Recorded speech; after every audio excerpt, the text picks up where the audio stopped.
Well, I've taken a couple of days off after that whole rating shenanigans that really didn't put me in a good light. But I'm back, and I've got a story to tell before we get into the main topic today. Now, if you don't want to hear my story, if you don't want to hear what happened yesterday, so on and so on, timestamps will be in the description, because I know a lot of people have complained about when I tend to go off topic and talk about myself or something that's happened in my life or something I'm not happy with YouTube or something, anything like that. I've had people complain, so timestamps in the description to skip to where you want to be. So now that that's out of the way, it's time for story time. And yesterday, we was picking my daughter up from nursery about 12 o'clock. Started driving home, and my missus is the one driving because I don't have a license. Mock me all you want in the comments, I do not have a driver's license. Don't want one either. But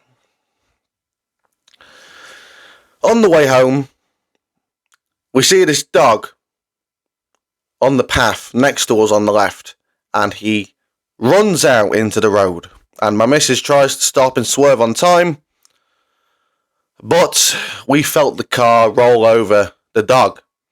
Now, we stopped and I jumped out the car thinking I'm going to turn around to see this horrible, horrible scene that we've caused.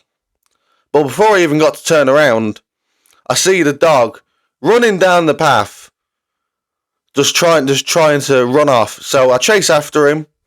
Finally catch up to him, even though he's just been ran over. He's sprinting. Get him in the car, take him to the vets, because we've just ran him over. And we got some updates. Turns out he's fine.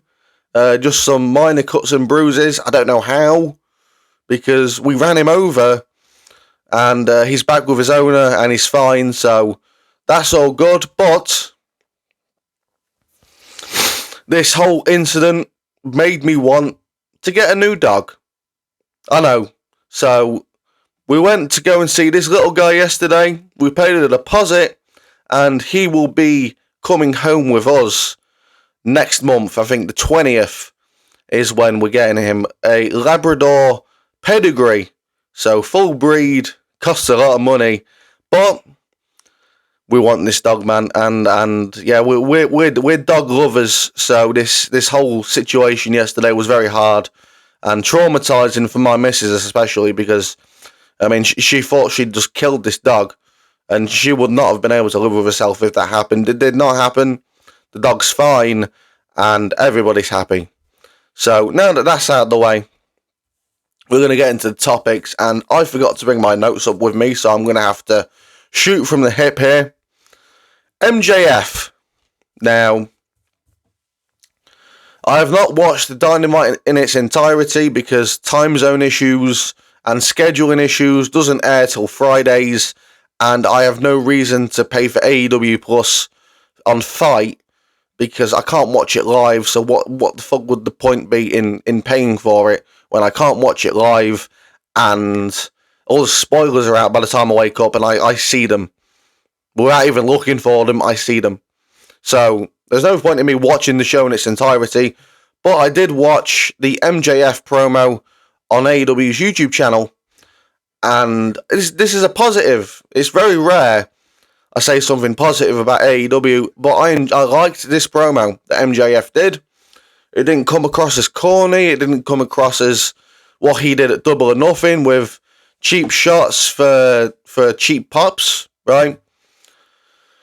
He ran down everyone. He took the piss out of everyone, including Cody Rhodes, Will Ospreay, Swerve, so on. But the mention of Cody Rhodes made sense within the promo. It didn't come across as a cheap pop moment where he did the whole Vince McMahon thing a couple of weeks ago. I don't need New Japan or a Vince McMahon. Ooh, I said the name. Ooh. No, none of that this week, and I'm glad that he didn't do that because we don't want to hear it. We don't want to fucking hear it, okay? Don't care. But he did that. He ran down everyone. And then Roosh comes out. And this is where the segment for me started to go downhill a little bit, because while I tried to listen to Roosh, man, his English isn't that good. Or it's just his accent, I don't know. But he has a catchphrase now: when you come after the bull, expect to get the horns, or something along those lines. Apparently people don't understand what he's saying when he says that. People say herns. He says herns, but I'm pretty sure he's saying horns. So that happened. Then they had a brawl, and that was pretty much the promo. So I liked it. I liked what MJF did. I liked what MJF said. I don't like the fact that the entire fucking arena is fucking, may as well be pitch black. There's no colour, there's no light, there's no vibrance, there's no life in this fucking show because of how dark everything is. It's so dark. It's horrible. It's hard to watch, honestly, it is. But I don't know if it was just me either. I don't know if it was my earphones, but I noticed some audio issues during that segment. Did you also notice some audio issues? Please let me know, because I noticed them. I don't know if it was just me, my earphones messing up, or if it was, AEW's audio issues that they're very famous for, but it is what it is. Either way, the promo, I enjoyed it. It gave me a few laughs, and it's probably the first positive thing I've said about AEW in quite a while, since the days of Christian Cage making the dead dad jokes, because I enjoyed that. Now that that's out the way, now that the positives are out the way, there's some negatives I need to talk about. One of them's more of a neutral situation, and I'm going to get into that now, the neutral situation. So, Ringside News posted an article yesterday, and the headline was, Will Ospreay's taking a sabbatical due to a schedule. It was something along the lines of that he didn't like the schedule. Hectic schedule, that was it. I was going to say heinous schedule, and I was thinking that doesn't sound right. But it's hectic schedule. And obviously everyone jumped on this immediately without reading the article. They read the headline. That was enough. And don't get me wrong, I'm guilty of doing that quite a lot myself. I see a headline, I don't bother reading the article, I just go with it, right? But that's something I'm trying not to do anymore, and that's something I didn't do with this, because it sounded ridiculous. It sounded fucking completely stupid and unbelievable. I went to actually read this article, and it stated that Sean Ross Sapp, the fuck's wrong with me? Reported that Will Ospreay is taking a week off. Yeah, that's it. 1 week. 1 week. Now, you can argue that Will Ospreay's running from the grind. You can argue that, what the fuck's he done to deserve a week off? But at the end of the day, it's 1 week. It's 1 week. It's 1 week. I mean, yeah, you can disagree with it if you like. I personally, I think it. Unless it's for a birthday or a special family event or something important, right? I do think that he doesn't need a week off. Look at all these wrestlers over the years that wrestle 50 weeks a year, no days off, right? And Will Ospreay's been in AEW for a few months, and he's already asking for time off. So you can look at it that way. But the way I'm looking at this in this specific situation is this headline was clickbait, and as we know from the last couple of days, I don't like clickbait, I don't like misinformation, I don't like people to be misled, and a lot of people, including some wrestlers like Just Incredible, were misled by this article because they didn't bother to read it. People need to read the articles, especially from, if you see a Ringside News article, right, you've got two options. You can read the fucking article, because it's most likely clickbait, before you get outraged, or B, just fucking ignore it.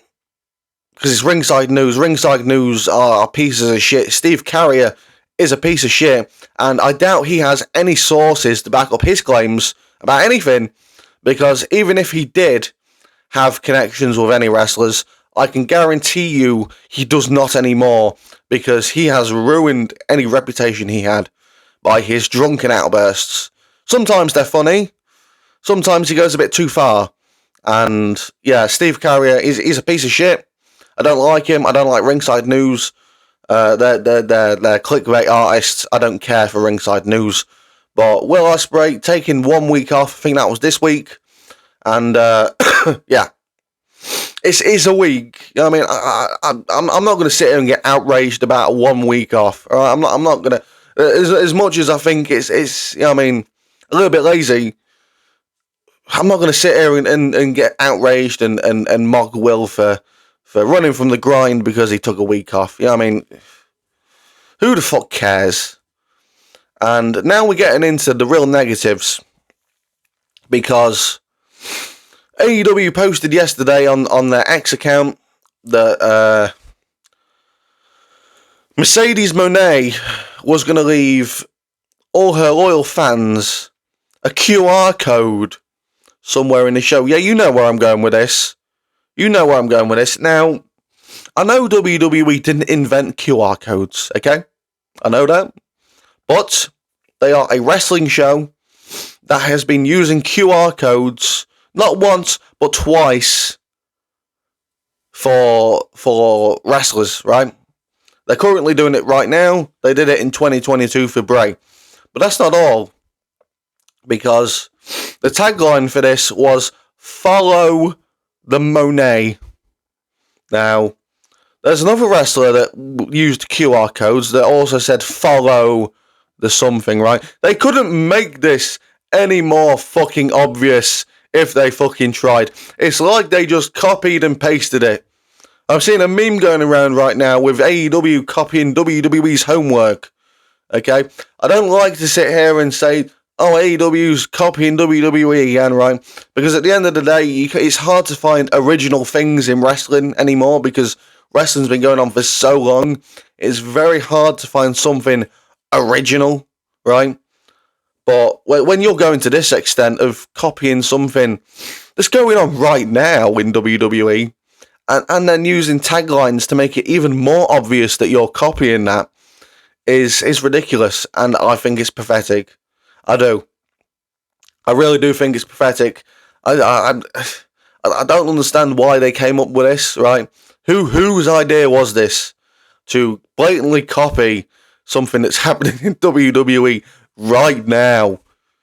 Right now, okay? If they wasn't doing this right now and it was still the last time they did it was 2022, I might have cut them a little bit of slack, right? But WWE doing this right now with Uncle Howdy. Uncle Monet, people are saying.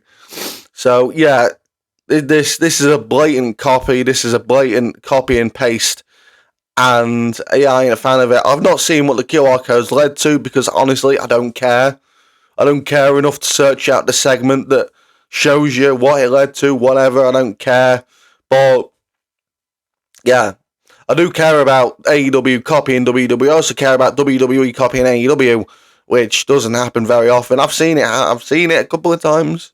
Very small things, but nothing like this. Nothing to this extent, and nothing, not this much.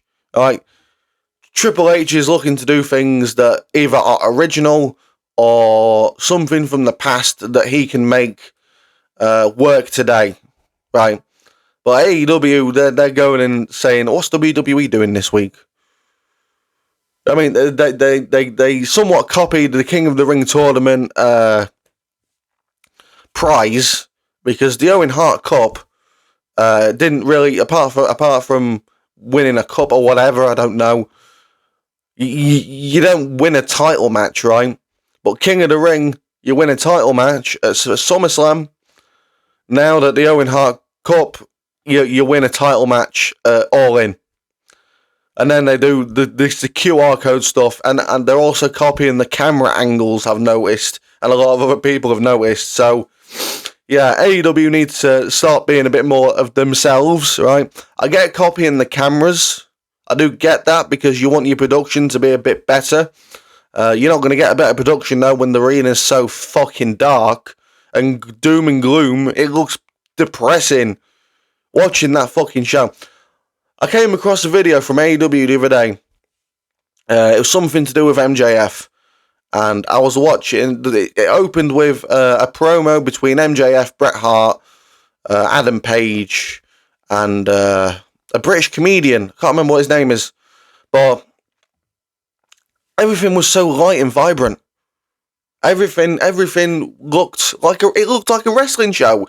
It looked bright. It looked like it was welcoming you. AEW doesn't feel like that. It feels so dark and doom and gloom, and it wants you to change the channel. It wants you to be depressed watching the show because of how dark it is. But yeah, it's ain't for me. But let me know what you think in the comments below about all this stuff I've said. Like, subscribe, follow me on X at DCrossman25. Thanks for watching, and I'll see you soon.